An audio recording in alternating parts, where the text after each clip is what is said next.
Buenas noches, El Salvador. Muchísimas gracias por sintonizarnos, acompañarnos una vez más a esta su entrevista, 8.com, Canal 30 Tele 1. Esta noche, señores, estaremos conversando, como ya lo habíamos adelantado en nuestras diferentes redes sociales, con la diputada del grupo parlamentario del FMLN, Nidia Díaz. Con ella estaremos abordando todos los temas de coyuntura de actualidad que usted desea conocer. Hablaremos, por supuesto, de la llegada del señor ministro de la Defensa Nacional ante la interpelación de la Asamblea Legislativa.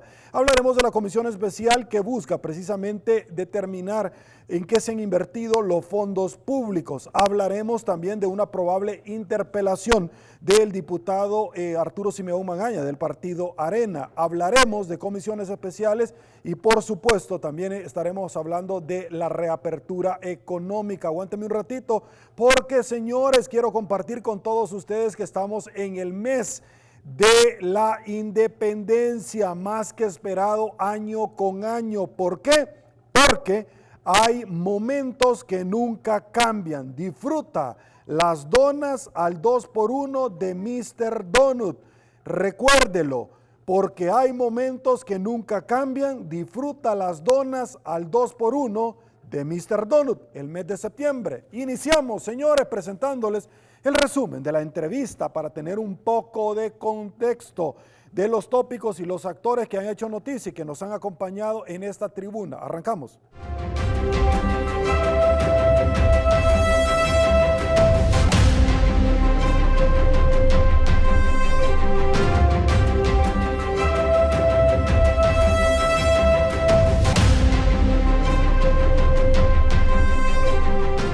Este martes en 8.com. Le damos la bienvenida a la diputada Cristina Cornejo vía Skype del partido FMLN. También le doy la bienvenida vía telefónica al diputado Jorge Shafik Handal. Su opinión, su recuento, su valoración ante la llegada de la interpelación del señor ministro de la Defensa Nacional a la Asamblea Legislativa. Por favor. Pudimos ver un guión por parte del ministro de la Defensa, al igual que lo fue con la ex ministra de Salud y el presidente de ANDA, en un guión que venían sin querer hablar y sin querer decir realmente lo que sucedió o lo que está pasando.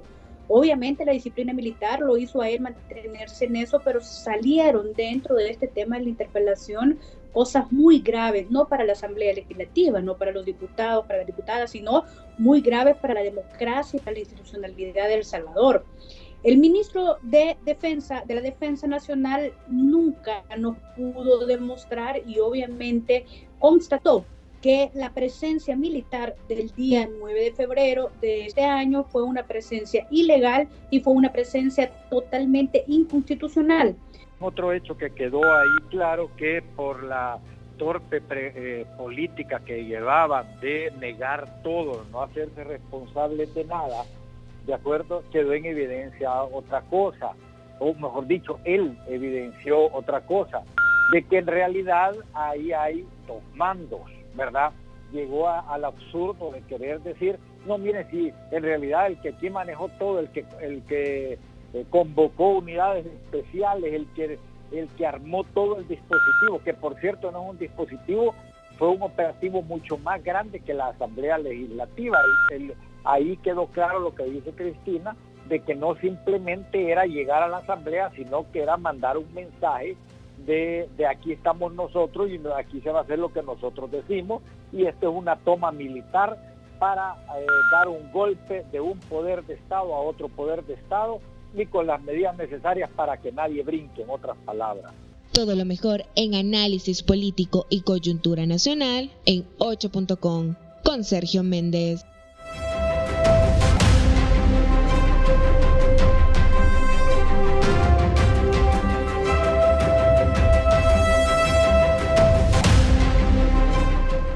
Ya nos incorporamos. Con el mayor de los placeres le doy la bienvenida a nuestra invitada de esta noche, la diputada del grupo parlamentario del FMLN al interior de la Asamblea Legislativa, Nidia Díaz. Nidia, buenas noches, bienvenida, gracias por su tiempo. Muy buenas noches, Sergio, muchas gracias por invitarme.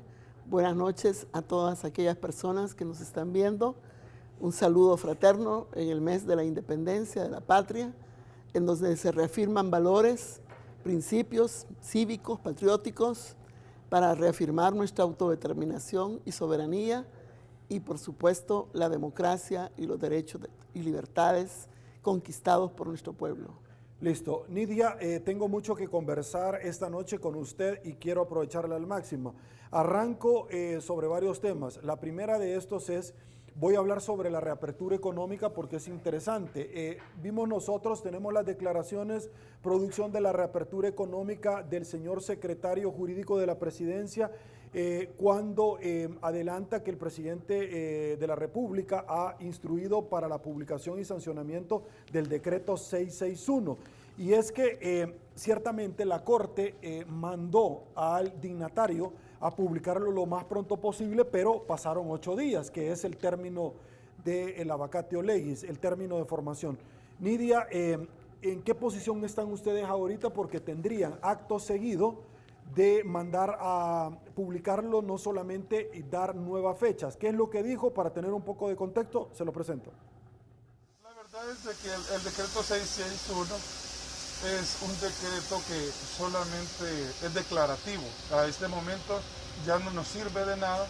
Yo he criticado fuertemente a la Sala de lo Constitucional a pesar del respeto que me merecen, pero las resoluciones pueden y deben ser criticadas desde el punto de vista jurídico, y desde mi punto de vista se alejan de la realidad que vivimos, porque una resolución declarativa no le sirve a la población. Es decir, y los diputados tampoco hicieron nada, a pesar que sabían que tenemos el 24 la apertura de todo, no hicieron ningún nuevo decreto en lo absoluto para poder realmente generar estas herramientas. El 661 al final del día pues será sancionado conforme lo establece en los plazos que establece la Constitución de la República, y será sancionado y será publicado dentro de esos plazos. Listo, sobre estas líneas, Nidia, su opinión. Mira, este decreto 661 fue aprobado por la Asamblea Legislativa el 11 de junio y el presidente lo vetó. En vez de buscar sancionarlo como era lo esperado, dado que era un decreto integral y no declarativo, sino que daba respuestas a varias cosas. Por eso nosotros hemos luchado mucho para que este decreto fuera una realidad convertido en ley. Habían medidas sanitarias y asistencia humanitaria. Se hablaba de la economía familiar. Se hablaba de las medidas de emergencia por COVID. Inclusive en esas medidas familiares se ampliaba hasta junio el pago de servicios de agua, energía eléctrica, telefonía, cable. También se hablaba de que debería garantizarse la seguridad alimentaria por el ministerio, por el gobierno, ¿verdad? Esos $300 que se dieron de una sola vez, pero que estaba también basado en propuestas que había hecho la misma Asamblea. Al principio se hablaba de 100, autorizarle al presidente que diera $100 mensuales, más la canasta alimenticia. Al final, cuando se aprobó los 2.000 millones, se habló de que se iba a dar la asignación y se habló pues de que de una sola vez, ¿verdad? $300, eso fue lo que se le autorizó al presidente, más las canastas alimenticias o bolsas alimenticias. Entonces, en el decreto 661 venía precisamente que era una ley especial, ¿verdad?, de emergencia por la pandemia, para que se atendiera integralmente a la vida, a la salud y la reapertura económica. No era solo declaración. Por ejemplo, en la reapertura económica se habló de la parte educativa, se habló de la parte laboral y del transporte, y las fases de la apertura, lógicamente, que definimos que eran 4, ¿verdad? Comenzando el 16 de junio. Si esto fue aprobado el 11, el decreto, el 16 de junio, una vez sancionado, pues en ese lapso, ya empezaba todo este proceso, ¿verdad? Y duraba hasta el 6 de julio. La segunda fase comenzaba el 7 de julio y al 27 de julio. La tercera el 28 de julio al 17 de agosto. Y desde el 18 de agosto comenzaba ya toda la reapertura, ¿verdad? Pero cada fase comprendía escalonadamente procesos que iban acompañados también de medidas de emergencia de salud y de aspectos familiares y educativos, etc. Entonces, la superación del veto nosotros la hicimos tipo 24 de junio. Esto pasó, lógicamente, a un proceso, ¿verdad?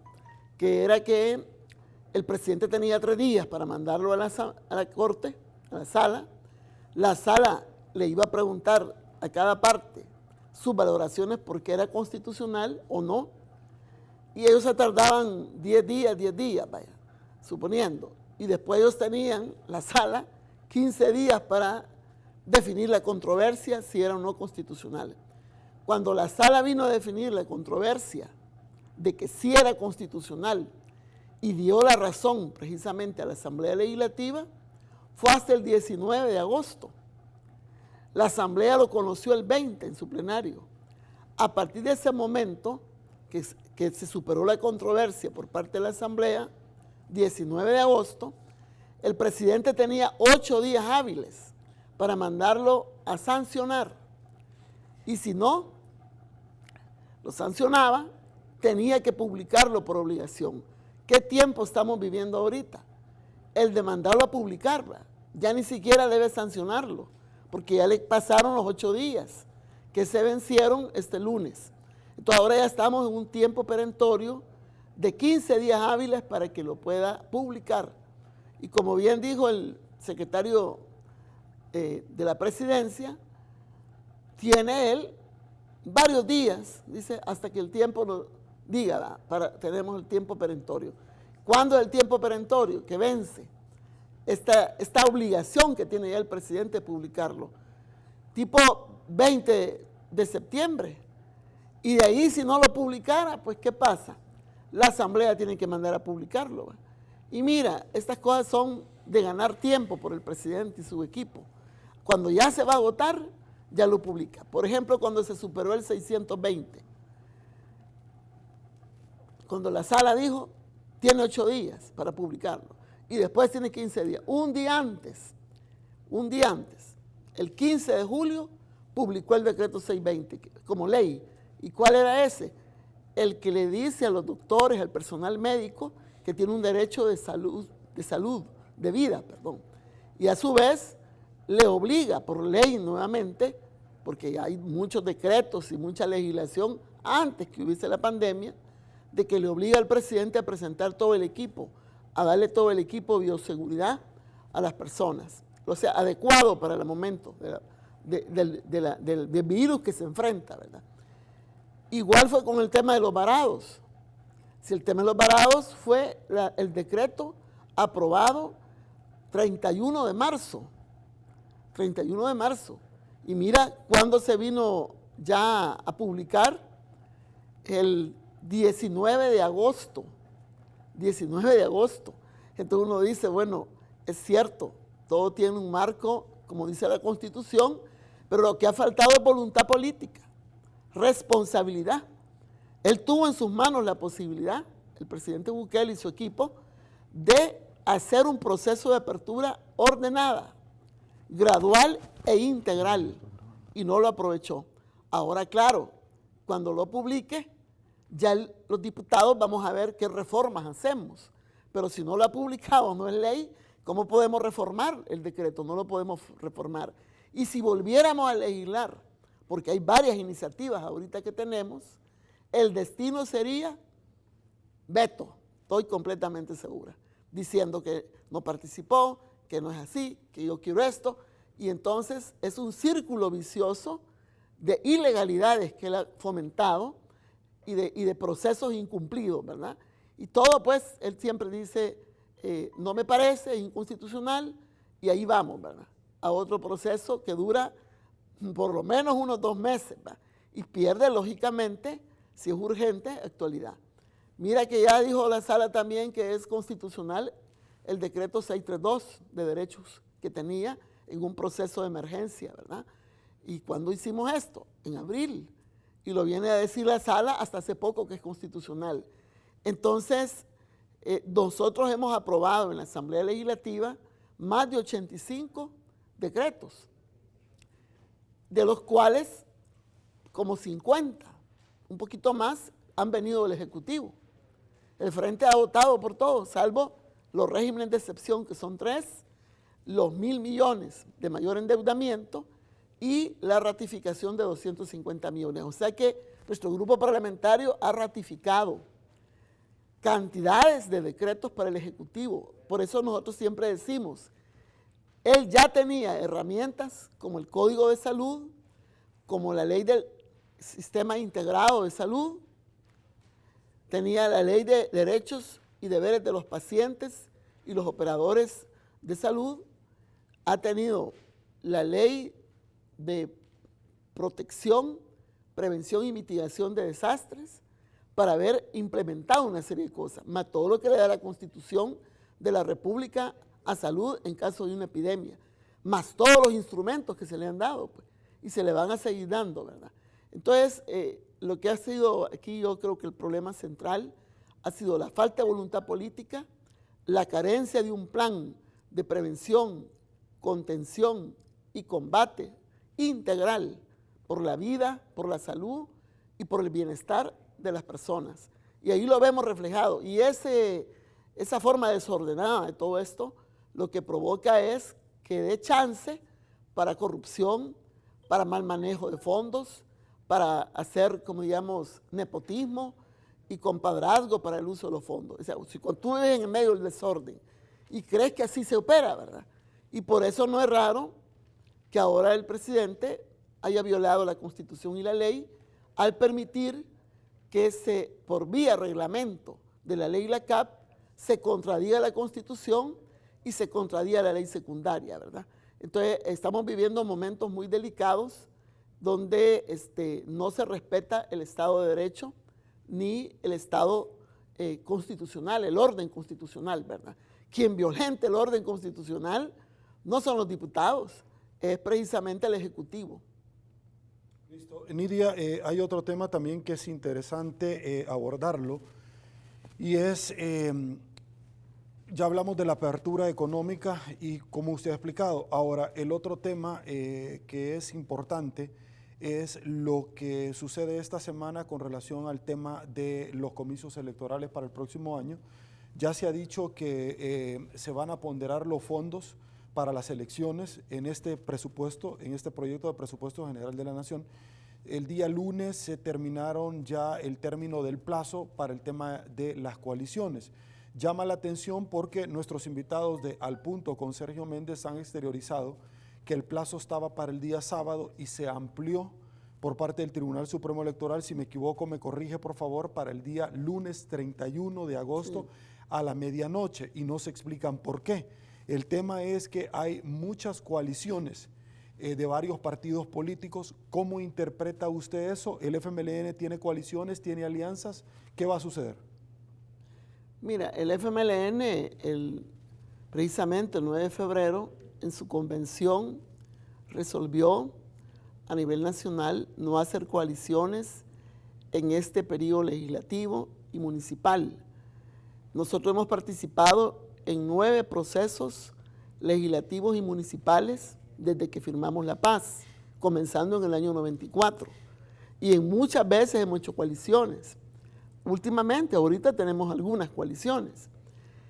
Pero esta vez el Frente, por decisión de todo el partido, decidió solo hacer alianzas. Siempre hacemos coaliciones y alianzas con sectores, ¿verdad? Entonces, desde esa vez, todo el proceso que hemos hecho para elegir candidatos, candidatas a nivel nacional, ya lleva implícito las alianzas. San Salvador, por ejemplo, lleva una alianza con el Movimiento 5+, y así otros lugares casi en todos los territorios. Son sectores de la sociedad, organizados y no organizados en organizaciones sociales. En cuanto a las coaliciones que han hecho otros partidos, decirte que lo que reflejan, por lo menos las que hemos visto, son como 91, ¿verdad? Y precisamente ellos mismos pidieron el tiempo, ¿verdad?, para poder terminar de sellar estas coaliciones. Lo que hemos visto es que es más de lo mismo. Y inclusive el partido Nuevas Ideas, que siempre ha dicho y se ha jactado que cuenta con el 92% del respaldo de la población votante, pues ya va en coaliciones con partidos tradicionales de la derecha. Y ellos siempre dicen que no van a estar aliados con sectores de lo mismo o coaliciones de lo mismo. Y siempre critican y dicen más de lo mismo y no vamos a ir con lo mismo. Y sin embargo, la realidad y que todos hemos visto es que van más de lo mismo. En esas alianzas que son de la derecha por intereses compartidos, ¿verdad? Es decir, de ellos, entre ellos, se comparten intereses. Nosotros, bueno, decimos, el Frente ya sabía que tenía que enfrentar, ir solo, sin coalición, y también que esto se iba a suceder, ¿verdad? Lo que no esperábamos era la formación o conformación de estas coaliciones.